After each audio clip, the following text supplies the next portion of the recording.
All right guys, welcome back to the second part of our ultimate AMD build. I'm shooting really hard for this to be a two-parter. I have a feeling this might end up being a three-parter. Today's video is brought to you by Micro Center and the Western Digital Black SN850 NVMe SSD. With up to 7 gigabytes per second read and 5.3 gigabytes per second write speed, the SN850 delivers ultra smooth and fast response times to get you into your favorite programs and games faster than ever. Engineered with Western Digital 3D NAND and PCIe Gen 4, the SN850 is a smart choice for your next build or upgrade. To see the full list of features and to find the Micro Center store nearest to you, follow the link in the description below. But I want to check something here. I have a feeling that this D5 might be able to be mounted to that, because I really want to use a D5 and not a DDC. So I'm gonna check that real quickly. If they made it the way I suspect that they may have, it might work. This is the kind of stuff that I used to do with my builds, where I would bring you guys along for just a lot of this like boring stuff. But you can learn a lot this way. Showing you guys the way the build is done, it doesn't really create, it doesn't really create the whole experience in terms of showing you guys like some of the hurdles that I've got to come over or get over. And I'm a little disappointed in that, like the black one, man, this one really goes with the theme, the black and the silver. The clear, not as much. So I'm debating even painting the back of this black or using a black vinyl or something on there to make it kind of match that aesthetic a little more. If EK made a single setup that works both in DDC and D5, that will be amazing. So look, that ring fits right in there. Same size O-ring and everything. It's got to stretch it in there. Just like that. Look at that, and then that. Well, I'll be dipped, said a wise man once by the name of Derek. My Lanta. D5 swapped, and I rotated it that way. This is more towards the bottom, and I could loosen it up and rotate it more if I want. However, stop it. That makes me happy on so many levels right now. So now I gained a DDC. So now I gotta decide, do I wanna paint the back of this to make it black? All right, so as you can see, I took my low-tack painter's tape. I taped right along the beveled edge, as you can see. And the thing I like about this green tape is it gives you a nice crisp line. I used my DDC pump to plug the hole. I didn't tape all the way down to the edge, as you can see, because I wanted to paint the acrylic there. So some paint will get around the bottom of that, but it is a black pump, so I don't care if matte black paint makes its way on there. So I'm not going heavy grit on this. All we want to do is give the edges something nice for the paint to bite into. And yeah, this is where there's the point of no return. Now I could flame polish this actually. I could hit this with some 1000 grit sandpaper or something, hit it with the torch, it would polish right back up. Maybe I'll do a video about torching acrylic to make it shiny, but you have to obviously understand I won't be responsible for any damage that you might do. We're just trying to get rid of some of this polished surface right now. Just a slight rough up, nothing too crazy. Take isopropyl alcohol once again, get down, get rid of any of the small amounts of dust we just created. See, nothing crazy. So now the paint we're gonna use is very expensive. I've showed it before. Just knock the cap off. This is the SEM Trim Black. It's an automotive paint. It's about $20 a can to $30 a can, depending on where you buy it. I've got quite a few cans of it. I was actually using it for a different project. This is the same paint we used to paint the tubes on my black ice build. I know this is gonna look really scary. People are gonna be like, why are you heating a pressurized cylinder? That's bad. Obviously, this is only warming it up a little bit. Don't hold the heat on it. And then as you shake it up in there, the paint will absorb the heat, and you can actually feel it cool off as you're shaking it. But you want to do this, that way the paint becomes a little warmer. It's a little cold in here today. It's in the 60s in this warehouse. Okay, so feel the temperature of the can. See how it's just warmish? Yeah. It's not hot. It's like well within the cylinder pressure that says don't exceed. Now, Here we go. I need to put something across that because there is parts down in there. Here's what we do. We'll use this guy. There's nothing in there we need, right? No, pull it all out. I'm also going to go ahead and prop the door open for ventilation. That's the one thing about the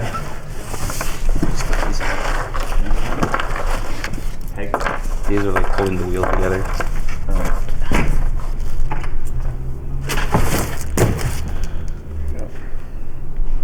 All right, so the thing with the SEM, lots of thin coats, really thin coats, lots of them. It will dry fast that way. It will also give you a very nice, even texture. I also want to do this upright. Do you want to flatten the box out? I'm doing it, dude. Oh, okay. I was in the middle of doing it.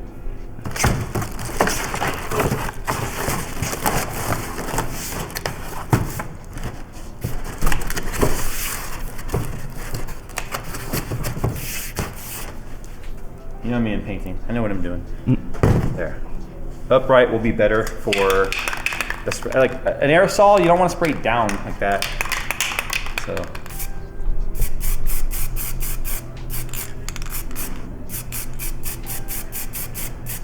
There. That's all I'm going to do for the first coat. So I want to point out too, I did completely mask the front because overspray, obviously.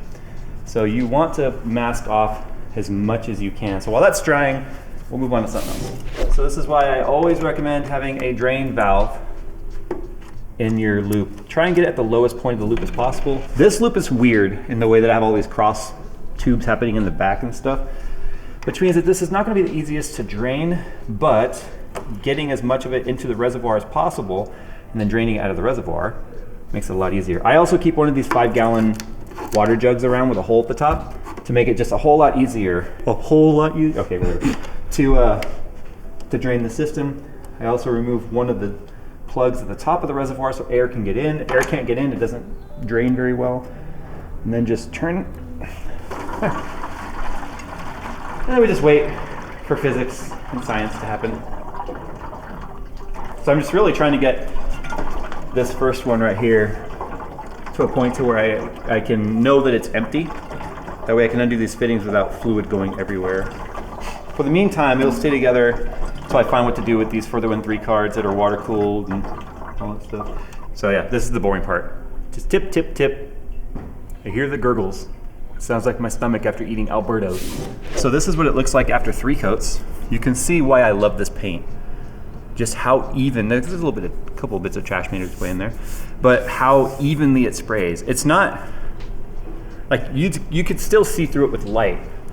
If I hold it up to the door, Nick, you can probably see. With the tape, you can still sort of see through it. So it's not enough coats yet, but you can see what I mean by a lot of thin coats. Really adds up to a nice even layer. The nice thing about this paint too, it's self-leveling. So don't glob it on, but it does self-level. So the first couple coats might look weird. Like you might see it starting to blotch up. Don't freak out. As you add more layers, it'll all connect and self-level. It's fine. Just make sure you don't spray it on too heavy. It's easy to get carried away with paint. And it looks really textured when you first spray it. Again, this is part of that self-leveling process. Don't freak out. It's fine. Just spray it, trust, and wait. Patience. This is one of the Coolstream 420s that I took out of Nebula, as you just saw. So I went through all that to get this out, which is sort of a sad day. I spend a lot of time on these builds, and each one kind of becomes like a child of mine. And then I don't like to take them apart, but I do like to take them apart when they can breathe new life into other things. And I also don't want to be that guy that's like calling up sponsors and like, hey, send me stuff so that I can build something and then is just going to sit on a shelf and like not be used. I know Skunkworks has been sitting back there for months now. I don't know what I'm going to do with that yet. But like I said, I just want to breathe some life into this radiator. The irony of it coming out of like an ultimate NVIDIA/Intel rig going into the ultimate AMD rig. This is the way. I'm taking off these in-wind crown fans also. One, I'm not too pleased with these fans. They're a bit noisy. They do move a good amount of air, but they're a bit noisy. I'm not a fan of their RGB, like the way they look. So I'm going to be putting on the new 140 Lee & Lee uni fans on here, which I love, again, for the sake of simplicity, because of the fact that they are daisy chained both for lighting as well as the actual fan power. Now, so are these, right? The in-wind fans, as you can see, are also daisy chained. So if you look at the top right here, you can see they've got these little bridge cables. What I like about the uni fans is the fact that they literally snap together, and then you have one cable harness coming out the end, whereas this one here terminates to a standard ARGB header and then a fan header. So does the other one. These don't require a control box, but I'm a fanboy right now of the uni fans. Apparently so is everyone else. They are constantly out of stock and being scalped where in stock. You know, you should be able to get a 3-pack for $100. That's what they're advertised. Apparently people are charging as much as $100 a fan. Don't pay that. They're not worth that. You can see by the dirt pattern what the airflow is like in your systems. You can see almost all the air was only coming through this side, and hardly anything was coming through right there. Which is interesting because if you look at where the fittings were, that puts this part on the inside. So it's almost like these two fans being against each other, right? So that half of the fan and this half of the fan. I bet you if I looked at this pattern, the inside would be dirty and the outside wouldn't, which would tell me it's not very efficient having them next to each other like that. It's almost like right here the static pressure is higher, which leads to a very uneven pattern. Now, I debated putting both 420s in here, one in the front and one in the top. But because I'm doing a single graphics card and a 5950X that I'm not even bothering to overclock because of the way AMD's, just the way its turbo clocks work. If you overclock AMD for an all-core, you actually reduce its single-core performance. And because this system's gonna be mostly just gaming and such, I'm not even gonna bother overclocking it, so I'm not worried about the temperatures on the CPU. And then I have a feeling we'll be just fine on the GPU with a single 420. This just allowed me to go with a bigger radiator without having to worry about running two of them. I'm usually of the mindset, put a radiator everywhere you put a fan. But, you know, Jay's a little older and a little wiser now. Yeah, gray hair jokes. Jay's a little older and a little wiser now. And I don't feel like that's quite necessary. I'm also looking at the way that these cables are. We need to train these a little tighter. Otherwise, they might end up impacting where the radiator goes. These are the things that I think a lot of people don't think about when they're building a system. It's like fan placement, you know? Will it fit there? Yes, it will. So if I do that, that's a waste to put an RGB fan, right? Because you're not even gonna be able to see it. So what I'm gonna do now is I'm gonna mount the fans onto here, and then I'm gonna see if I can get the 420 rad as well as the fans to fit up in here. The top piece, the top bracket comes off just like the front does in just a bracket like this, and you could drop it down. There we go. To this. That's not good news. Yeah. Damn. I bet you I can only fit a 360 up top. How is such a big case? Like, the more I build in this case, the more disappointed I am in Cooler Master. How are you gonna have such a big case, not be able to actually support a 420 on the top? I mean, you can, but I think, well, maybe you can't. I was like, maybe, right? And then they mount to the fans. No. No, you can't fit a 420 on the top. Well, shoot. And this is why I like to do all these mock-ups. And it just sucks because I want to use the uni fans and I don't have any black 120s. I use them all on black ice. And so now I've got to rearrange the way that this was gonna go. And if I've got this sitting in here, then that means I'm gonna have a fitting like conflict, where I'm gonna have the reservoir and the radiator really close together. So the more I build in this this C700M, the more I hate it, to be honest. I'm gonna make it work because I've already started. You know, it's I'm kind of committed to it now. But yeah, the more I build in it, quite honestly, the more I don't like it. A case this size should be able to fit a 420 rad, I'm sorry. If you could fit 3 140mm fans, you should be able to fit the radiator as well. And the fact that they advertise, you know, rad support and this and that. But whatever. So I'm gonna go with Corsair's fans. As much as I'm not a fan, as much as I'm not a fan of their implementation, This is the older setup. They have a new Commander Pro, which is 1 unit that controls like all of the LEDs and fans and stuff. I don't have that control box here, so I gotta make do with what I have. My lighting is normally very like subtle and subdued. I don't turn on blinky stuff, which this is an awful lot of overkill for something I'm not gonna do blinky with, but this whole build is a little bit over the top. So that means all that work I just went through to get this 420 out of there means I get to put it on the shelf. So now Nebula's all torn apart over there, looking sad. I build computers for a living to share with you guys, so I guess it makes sense that I would end up having to deal with that sort of stuff. But now I get to take out this brand new 360, which will clearly, see, I mean, the size difference between a 360 and a 420, let's show you. This is why I wanted the 420. That way I could have plenty of extra radiator surface area to know I'm cooling those parts just fine. The 360 should be fine as well. I just wanted to have the big rad in there taking up all the space. So because of the fact that I don't have any 360 uni fans, I'm switching to these fans because they only have white ones. And I think white would look really stupid in there. Do we need Phil to be our extra? Our impartial? Yeah, or we should just spin the wheel. Spin the wheel. Phil! All right, so we got Phil here for an impartial opinion. There's also a trash truck emptying the alley right now. Do you hear it? That's not my stomach, I promise. Okay, so here's the problem. I wanted to go with the fourth. Deal with it. Here's the big bang, wait for it. It's only like 1 track of a downtown soundtrack. There's no sirens, there's no horns honking. All right, so here's the thing. I wanted to run the 140 uni fans because they're the only black ones that I have. They gave us the 360 rad, and I was like, I'm gonna put a 420 in there. 420 doesn't fit anywhere in this big ass case. Yeah, surprise number 1, right? What? I know, exactly. A 420 does not fit in here properly. I could technically get it right here, but I don't like the way it looks because the fans have to be on this side. So then what's the point? The fans will be covered by the thing, and then that side of the radiator was dirty, and it's just an exposed rad. Yeah. So you can fit a 420 in the front, not the top. Okay, to be fair there. So I had to go back to the 360, which sort of sucks because I wanted more rad space. Now, I was gonna go with the Light Loop 120s because I wanted RGB in here so I can make a red and whatever to be like AMD themed, right? I told Nick we only have white uni fans, and he thought white might go with this. I personally think, even if I light the edges up red, that the white might make the red start to fade into a pink. And then 2, I just think that's gonna be a really bad contrast. Yeah. There's nothing else white in the system. I think I agree. It's way too different. That would be literally the only piece in the system that's white. Right. So, yeah, no, I don't think so.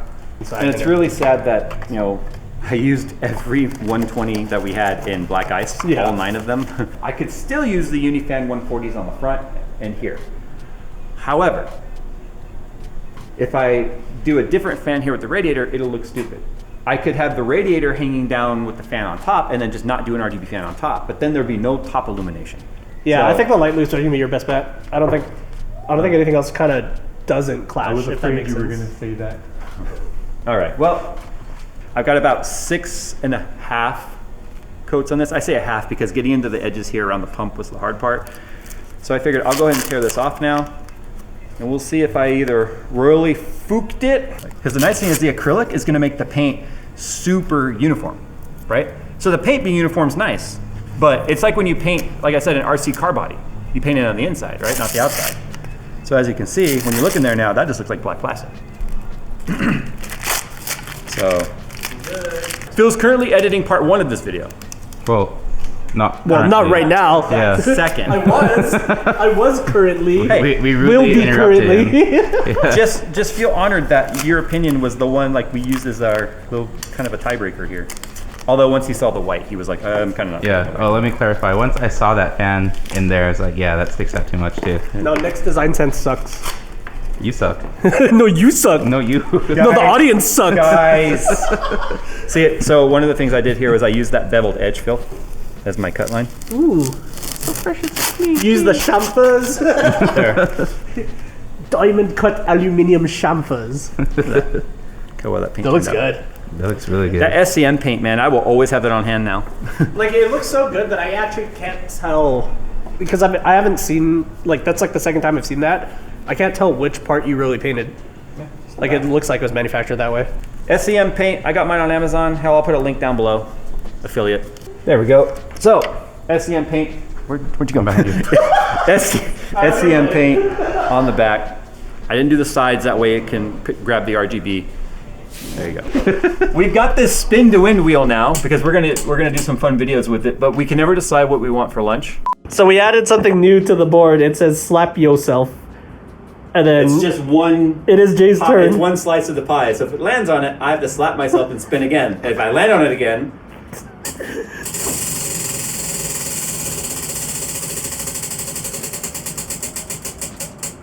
what the?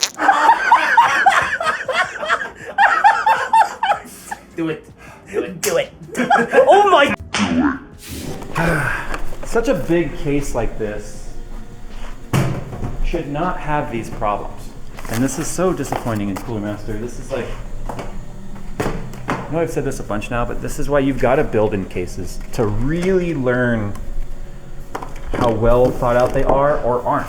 I kind of wish they had gone with the offset method like a lot of companies are doing, where the radiator gets pushed out towards the panels or the window some more. Let's talk about the tubes. So the reason why I'm going with soft tubing is not just because the ease of being able to swap components if I need to. Something has happened over the years where, and I think I'm part to blame for this. Now, no, I did not come up with the idea of hard tubing, not in the least. But something's happened along the way where people feel this necessity of like, I've got to go hardline or my system's gonna suck. That's not true whatsoever.